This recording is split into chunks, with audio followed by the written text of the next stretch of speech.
ज्यावेळेस शिवाजी महाराज आणि मुघलांचं युद्ध चालू होतं त्यावेळेस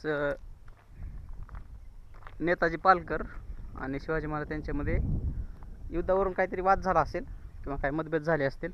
त्यावेळेस नेताजी पालकर मुघलाकडे गेला आणि त्यावेळेस मुघलांनी त्याला या किल्ल्याची जबाबदारी दिली होती आणि नेताजी पालकर काही दिवस याच किल्ल्यामध्ये येऊन राहिला होता. त्या अगोदर नेताजी पालकर याच्या अगोदर जे आपले निजाम होता, निजामाचा आणि मराठ्यांचं युद्ध झाल्यानंतर मराठ्यांनी काही काळ हा किल्ला जिंकला होता आणि या किल्ल्यावर राजवट केली होती. सध्या तर पडझड झाली पण बऱ्यापैकी किल्ला शाबत आहे म्हणा सध्या तरी. हे पहा, हे मला वाटतं ह्या गडीवर जायचा मार्ग आहे वाटतं ह्या वरच्या. जर आपण पाहिलं तर हे पहा,